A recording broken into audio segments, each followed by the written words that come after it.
రవీందర్ రెడ్డి గారు, ఇప్పటికే మీరు అన్ని కౌంటింగ్ హాల్లో మొత్తం కూడా చూస్తున్నారు కదా, కొంత ఆలస్యం అవుతుంది ఎందుకు? అంటే ఇది ప్రిఫరెన్షియల్ టైప్ ఓటింగ్ ఒకటి, తర్వాత బ్యాలెట్ పేపర్ పెద్దగా ఉండడం రెండో కారణం, తర్వాత ఏజెంట్స్కు చూపెట్టినప్పుడు ఏజెంట్స్ కొన్ని ఆబ్జెక్షన్స్ చెప్పడం, ఇలాంటి వీటి కారణంగా ఆలస్యం అవుతున్నది. అయితే ముందు ఏదైతే రౌండ్ ఉందో అది దాదాపు 6.5 hours తీసుకున్నది ఒక రౌండ్ పూర్తి కావడానికి, 56,000 ఓట్లు లెక్కించడానికి. ఇప్పుడు రెండవ 56,000 యొక్క ఓట్ల లెక్కింపు జరుగుతున్నది. బహుశా ఇది 3 to 4 hours పూర్తి కావచ్చు అని అనిపిస్తున్నది. కానీ ఒక విషయం ఈ సందర్భంగా నేను మీ ద్వారా ప్రభుత్వానికి కానీ మిగతా మేధావులకు కానీ నేను ఒక విజ్ఞప్తి చేస్తున్నా. ఇది అప్పుడెప్పుడో మనకు చాలా తక్కువ ఓట్లు ఉన్న సమయంలో ఈ ప్రిఫరెన్షియల్ టైపు ఓటింగ్ సిస్టాన్ని ఇంట్రడ్యూస్ చేయడం జరిగింది. అప్పుడున్న పరిస్థితుల్లో తక్కువ మంది ఎన్నుకున్న సందర్భంలో ఇలాంటి ఒక అభిప్రాయం ఉండే. కానీ ఇవాళ లక్షలాది మంది ఓటర్లు అయినప్పుడు దీన్ని డైరెక్ట్ సింగిల్ ఓటు ద్వారా ఎలక్షన్ చేసే ఒక సిస్టానికి గురించి ఆలోచిస్తే బాగుంటుంది అనేది నా ఉద్దేశం. ఎందుకంటే ఇన్ని రోజులు ఇంతమంది వందలాది మంది దీని వెనుక మొత్తం చూస్తే కొన్ని వేల మంది దీంట్లో ఈ కౌంటింగ్ ప్రక్రియలో పాల్గొనే యొక్క పరిస్థితి కనిపిస్తున్నది. షిఫ్ట్ సిస్టంలో బహుశా రేపు ఈవినింగ్ వరకు కూడా కేవలం ఫస్ట్ ప్రిఫరెన్స్ లెక్కించడమే జరుగుతుందని చెప్పి ఇప్పుడున్న పరిస్థితి అనిపిస్తున్నది. మళ్ళీ రేపు సాయంత్రం మళ్ళీ సెకండ్ ప్రిఫరెన్స్ లెక్క పెట్టడం అనేది ఎంతటి యొక్క శ్రమ, ఎంతటి యొక్క ఇబ్బంది అనేక మందికి సిబ్బందికి కానీ ఎలక్షన్ ఏజెంట్స్ కానీ షిఫ్ట్ సిస్టంలో పనిచేస్తున్నారు. ఇక్కడ దాదాపు 12 గంటలు ఎలాంటి యొక్క ఇది లేకుండా ఇక పనిచేయడం అనేది, ఇవన్నీ ముఖ్యంగా మీడియా వాళ్ళు కూడా ఈ డే అండ్ నైట్ పనిచేయడం, పోలీసులు డే అండ్ నైట్ పనిచేయడం, తర్వాత అధికారిక సిబ్బంది, తర్వాత పొలిటికల్ పార్టీకి సంబంధించిన ఏజెంట్స్, ఇవన్నీ డ్రైవర్సు, చాలా పెద్ద ఎత్తున ఇది జరుగుతున్నది. కాబట్టి రాబోయే రోజుల్లో మనం దీన్ని సమీక్షించుకొని, ముఖ్యంగా రాజ్యాంగ రూపకర్తలు ఆ రోజున ఉన్న పరిస్థితులను దృష్టిలో పెట్టుకొని తయారు చేసి ఉంటారు. కానీ 70 సంవత్సరాల స్వతంత్రం తర్వాత ఇప్పుడు మారిన పరిస్థితులు, ఒకనాడు 5,000, 10,000, 20,000, 30,000 ఓటర్స్ మాత్రమే ఉండేది. లాస్ట్ 6 years క్రితం కేవలం 2,58,000 మెంబర్స్ మాత్రమే ఎన్రోల్ అయింది ఈ నియోజకవర్గంలో. ఇప్పుడు 5,05,000 అబోవ్ ఎన్రోల్ అయింది. ఇంకా రాబోయే రోజుల్లో ఇంకా పెరిగే అవకాశం ఉంటుంది. గ్రాడ్యుయేట్స్ పెరుగుతున్నారు. కాబట్టి ఇవన్నీ కూడా మనం ఆలోచించుకోవాల్సిన యొక్క అవసరం ఉన్నది. మన అందరి యొక్క సౌలభ్యం కోసం ప్రజాస్వామ్యాన్ని కాపాడుతూనే అదేవిధంగా ప్రక్రియ సులభంగా కొనసాగే యొక్క పరిస్థితిని మనం తీసుకోవాల్సిన అవసరం ఉంది. ఇప్పుడు ఓటింగ్ తీరుకు సంబంధించి మనం చూస్తుంటే కొంత టీఆర్ఎస్ పార్టీ లీడ్లో ఉన్నది. ఎప్పుడు అందరూ పార్టీల నాయకులు కూడా ఎన్నికల ప్రచారంలో అధికార పార్టీ చేసిన ఏవైతే అక్రమాలు కావచ్చు, అదేవిధంగా వాళ్ళు అసలు కనీసము చేయని పనులపై పదే ప్రస్తావిస్తూ ముందుకు సాగారు. కానీ ఆ ఓట్లకు వచ్చే వరకు కొంత లీడ్లో కనిపిస్తుంది. దీన్ని ఏ విధంగా చూడొచ్చు? ఇది చాలా ఓపెన్గా ఎలక్షన్ రోజు మనం చూసాం, అంతకుముందు చూసాం. ఇది పూర్తిగా కూడా డబ్బు మరి ప్రలోభాలతో కూడిన యొక్క అధికార పార్టీ చేసిన యొక్క వ్యవహారం చాలా స్పష్టంగా కనిపించింది. దాని ప్రభావం ఏమైనా పడ్డదా అనే యొక్క అంశాన్ని కూడా చూడవలసిన అవసరం ఉంది. రెండోది, రాత్రికి రాత్రి ముఖ్యమంత్రి గారు ఉద్యోగ సంఘాల వాళ్ళని పిలిచి మేము ఇది చేయబోతున్నామని చెప్పి ఎన్నికలు నడుస్తూ ఉన్న యొక్క సమయంలో మాట్లాడడం ఏదైతున్నదో, వాళ్ళ నివేదికలలో ఓడిపోతామనే యొక్క దీంతోనే ఈ రెండింటిని కూడా వాళ్ళు అడాప్ట్ చేసినట్టు కనిపిస్తున్నది. అన్నిటికీ మించి ఏంటంటే ఉద్యోగ సంఘాల వాళ్ళు లేకపోతే ఉద్యోగులు కూడా రేపు ఇది గెలిస్తేనే మాకు ఏదైనా పిఆర్సీ వెంటనే వస్తుంది, లేదంటే ఇంకా ఆలస్యం అవుతుంది అనే ఒక ఉద్దేశంతో కూడా ఆలోచించి ఉంటారని చెప్పి నాకు అనిపిస్తున్నది. ఈ రెండు విషయాలు ప్రధానంగా కనిపిస్తున్నాయి ఇప్పుడున్న యొక్క పరిస్థితిలో. అయితే ఇది ఇంకా పూర్తిగా ఇప్పుడే పూర్తి అయిపోయినట్టుగా కూడా మనం భావించడానికి వీల్లేదు. రెండోది, ఇప్పుడు మనకు 7 రౌండ్స్ ఉన్నాయి, అందులో రెండో రౌండ్ కొనసాగుతున్నది. అదేవిధంగా మనకు ప్రిఫరెన్షియల్ టైపు విషయాలు కూడా దాన్ని కూడా పరిగణలోకి తీసుకోవాల్సింది.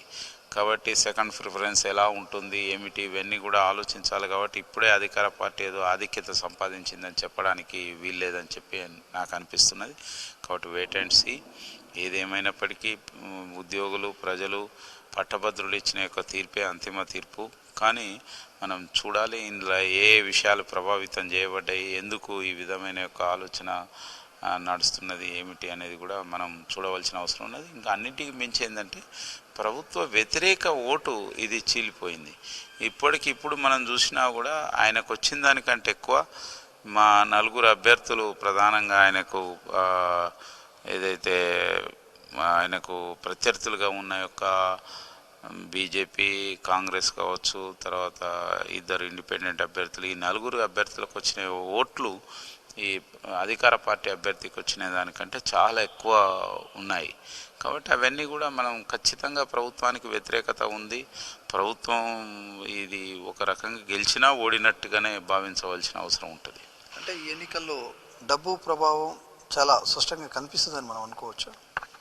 ఇది అందరికీ జగమెరిగిన సత్యం. ఇది మేము చెప్పడం కాదు, మీరు మీడియా చూపెట్టారు, ఎలక్ట్రానిక్ మీడియాలో వచ్చింది, ప్రింట్ మీడియాలో వచ్చింది, అన్ని వైపుల నుంచి మేము అడ్డుకోబోతే వాళ్ళు మా పైన దాడి చేయడం, ఇవన్నీ సత్యమే, అందరికీ తెలిసినదే, ఇందులో వేరేది ఏమీ లేదు.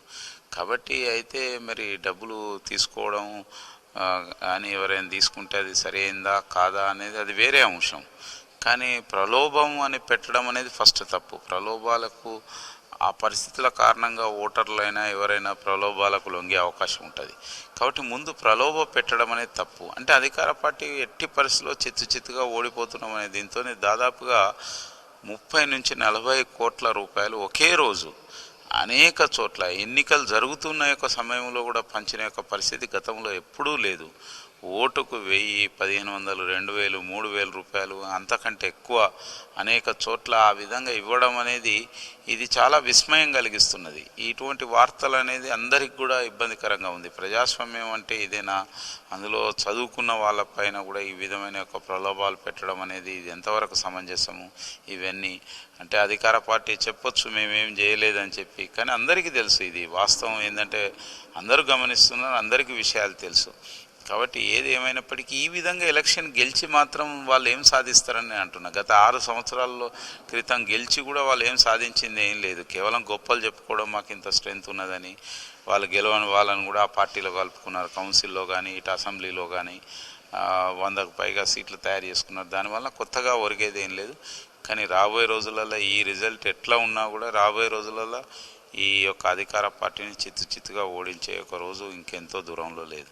బీజేపీ పార్టీ కూడా ఎమ్మెల్సీ ఎన్నికల ప్రచారంలో చాలా స్పీడ్గా పోయింది. అదేవిధంగా పోల్ మేనేజ్మెంట్ అంటే గ్రౌండ్ లెవెల్లో కూడా అదే లెవెల్లో అంటే ఓటర్ని పోలింగ్ బూత్ వరకు తీసుకురాగలిగింది. అయితే ఇంకా ఎట్లుంటుంది పార్టీ కార్యాచరణ కావచ్చు, మీ కార్యాచరణ కావచ్చు? అంటే ఇప్పుడు నేను ముందు చెప్పాను, 7 రౌండ్లలో కేవలం 1 రౌండ్ అయింది. కాబట్టి 1 రౌండ్ దృష్టిలో పెట్టుకొని మనం మొత్తంగా చెప్పడానికి వీల్లేదు. ఇంకా సమయం ఉంది. తర్వాత ప్రిఫరెన్షియల్ టైప్ ఉంది. ఇవన్నీ అయిన తర్వాతనే దీనిపైన ఏదైనా స్పందించగలుగుతాం. ఆ తర్వాత ఏం చేయాలి ఏమిటి అనేది మనం స్పందించగలుగుతాం, ఎట్లా ఆలోచించాలి, ఎట్లా రివ్యూ అనేది. కానీ ఇప్పటికిప్పుడు మనం చెప్పడానికి ఏమీ లేదు. ఇప్పటికీ నేను పూర్తి ఆశాభావంతో ఉన్నాను. పట్టభద్రులు మమ్మల్ని ఆదరిస్తారనే ఉద్దేశంతోనే ఇప్పుడు అదే విధంగా ముందుకు పోతున్నాను. ఓవరాల్గా ఈ ట్రెండ్ చూస్తే మనకు ఏమనిపిస్తుంది?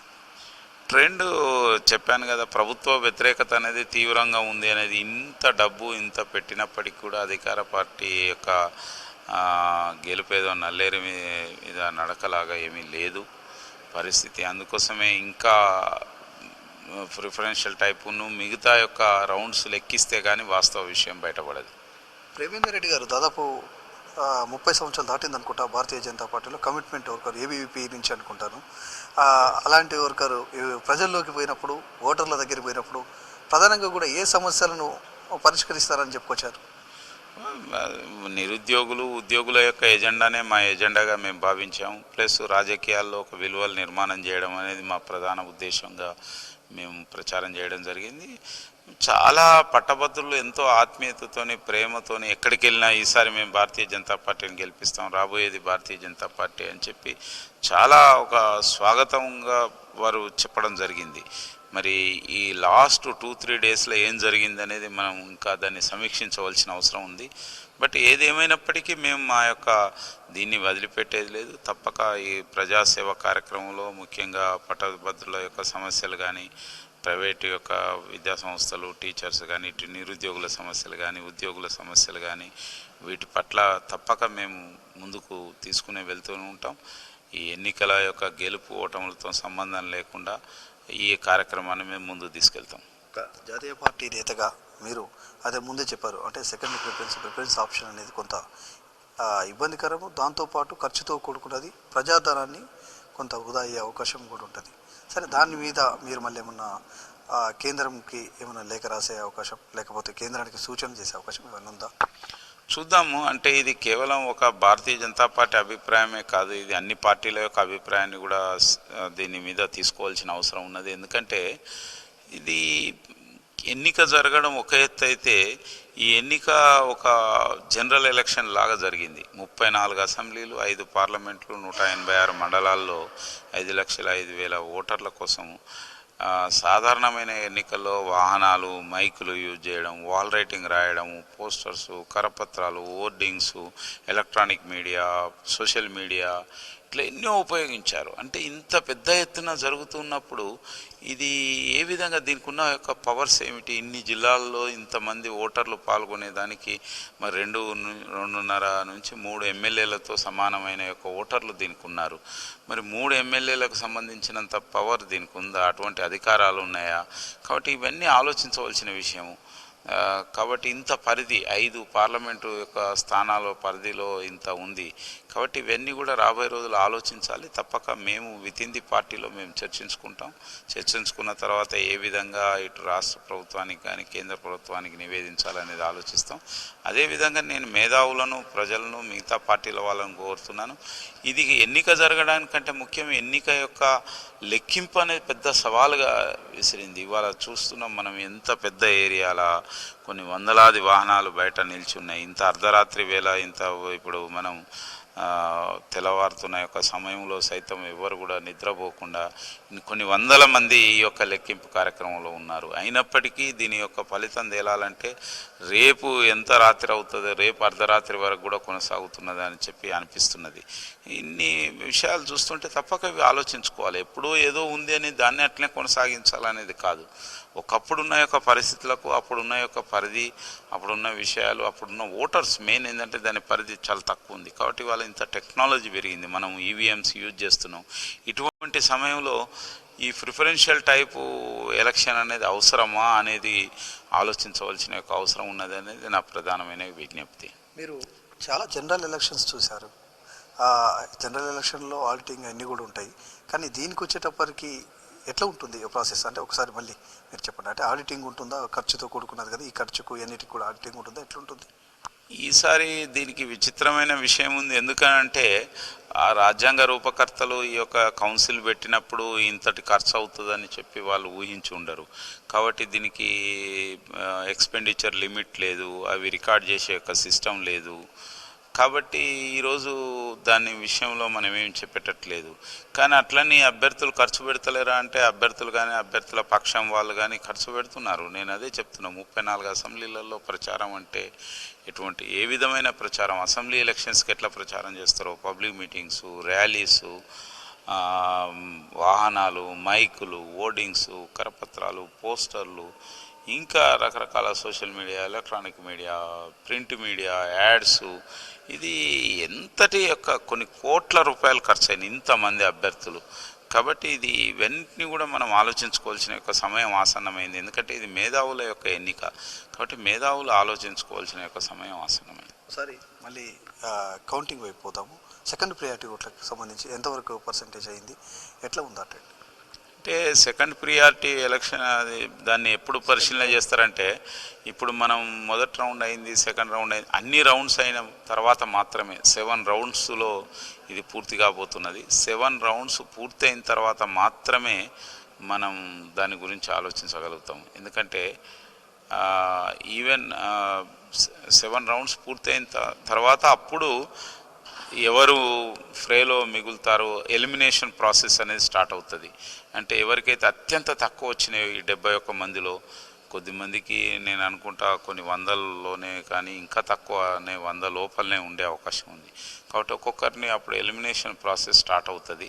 ఆ తర్వాత లాస్ట్కు 4-5 మిగులుతారు. అప్పుడు దాని మీద లేకపోతే 10-12 మందో మిగిలినప్పుడు అప్పుడు కొంత ఎలిమినేషన్ ప్రాసెస్ సిస్టాన్ని సెకండ్ ప్రియారిటీ చూడడం, ఆ తర్వాత థర్డ్ ప్రియారిటీ చూడడం, ఫోర్త్ ప్రియారిటీ, ఫిఫ్త్ ప్రియారిటీ ఇలాంటివి కూడా చూసే ఒక అవకాశం ఉంటుంది.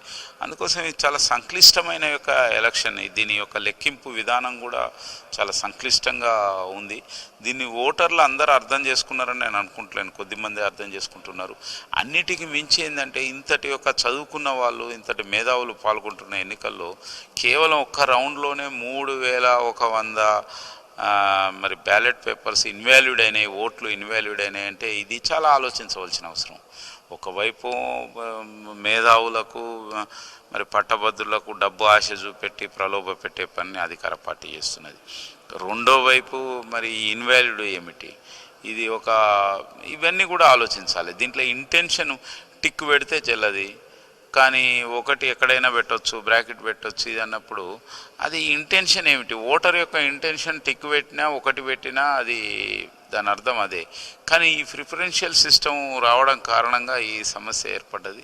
కాబట్టి ఇవన్నిటిలో ఉన్న ఏవైతే చిన్న చిన్న లోపాల గురించి కూడా ఆలోచించి రాబోయే రోజుల్లో ప్రభుత్వం దీనిపైన ఏదైనా ఒక కమిటీ వేసైనా దీని గురించి ఆలోచిస్తే బాగుంటుంది అనేది నా ఉద్దేశం. చూడొచ్చు, సెకండ్ రౌండ్ కొనసాగుతుంది. మొదటి ప్రియారిటీలో సెకండ్ రౌండ్ కొనసాగుతుంది. మొదట 56,000 ఓట్లు లెక్కింపు అయితే